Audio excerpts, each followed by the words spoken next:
Assalamualaikum warahmatullahi wabarakatuh. Perkenalkan, nama saya Irza Farhandi, mahasiswa Universitas Mercubuana, Fakultas Ilmu Komputer, jurusan Teknik Informatika. Baik, di sini saya akan menjelaskan Q&A konsep dasar deep learning untuk memenuhi tugas besar mata kuliah deep learning. Yang pertama, jelaskan ciri utama algoritma machine learning.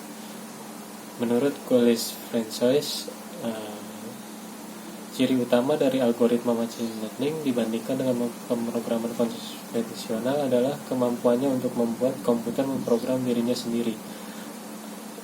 Yang kedua, apa yang mempengaruhi kinerja model machine learning?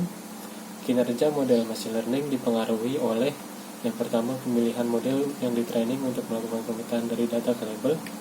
Kedua, pemilihan nilai hypermeter atau parameter internal dari pembelajaran. Yang ketiga, nilai awal parameter model. Yang keempat, jumlah atau kualitas data training yang dipergunakan untuk mengaproksimasi fungsi target. Ketiga, apa definisi dari supervised dan unsupervised learning? Supervised learning merupakan proses pengelompokan data yang telah memiliki label dan akan dikelompokkan berdasarkan labelnya. Sedangkan unsupervised learning merupakan proses pengelompokan data yang tidak memiliki label. Keempat, jelaskan secara singkat mengenai reinforcement learning. Reinforcement learning merupakan salah satu cabang dan pengajaran mesin untuk mempelajari sebuah agent agar membuat keputusan yang terbaik, yaitu memberikan timbal hasil besar. Yang kelima, apa definisi dari deep learning? Deep learning merupakan sebuah model yang dapat mempelajari metode komputasinya sendiri dengan otaknya sendiri.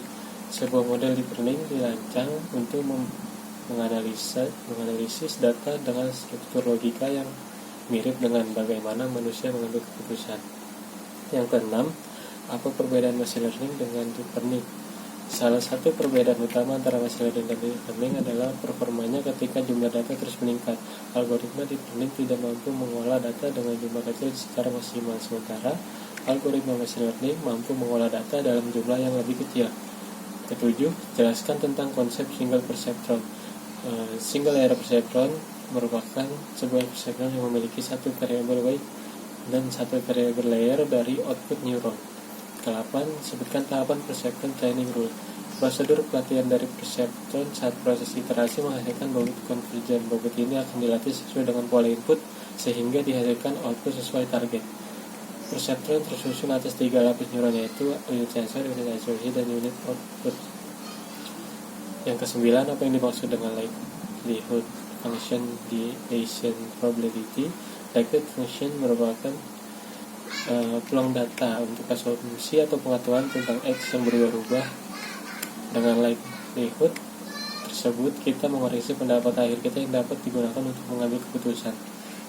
10. Jelaskan univariate dan multivariate Gaussian.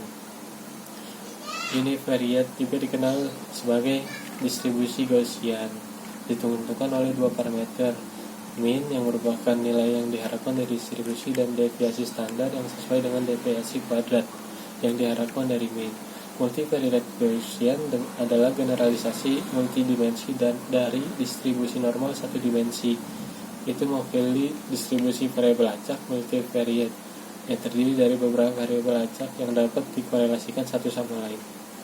Ke-11, menjelaskan perangkat keras yang digunakan untuk pengolahan data menggunakan deep learning. Graphic Processing Unit atau GPU atau Tensor Processing Unit atau TPU dalam 10 tahun terakhir menjadi salah satu faktor pendorong dalam pengembangan model deep learning. Ke-12, menurut Anda tools atau software apa yang mudah digunakan untuk deep learning? Menurut saya ada Neural Designer dan H2O.ai. Ke-13, sebutkan contoh dataset yang dapat diolah dengan deep learning. Ada ImageNet, OpenImage, dan ISIAD. Ke-14, apa yang dimaksud dengan Activation Function? Activation Function merupakan sebuah komponen model yang memungkinkan model deep learning dapat memprediksi function pemetaan data terhadap variabel target yang bersifat non-linear. Ke-15, apa yang dimaksud dengan fungsi objektif? Fungsi objektif ini adalah sebuah persamaan matematika yang digunakan untuk mengukur secara kuantitatif kinerja sebuah model machine learning dalam mengaproksimasi sebuah fungsi yang memetakan atribut data input terhadap atribut label. 16. Sebutkan formula yang digunakan untuk validasi model deep learning. Ada min error, min percent error, min absolute error, min square error, root mean square error, root mean square percent error. Ke-17, apa tujuan dari pembelajaran atau training pada pemrosesan data, yaitu bertujuan untuk perancangan dan pengembangan algoritma yang memungkinkan komputer untuk mengembangkan perilaku yang didasarkan pada data empiris.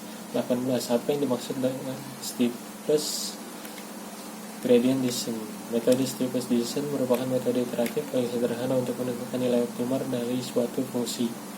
19. Jelaskan mengenai lokal minima.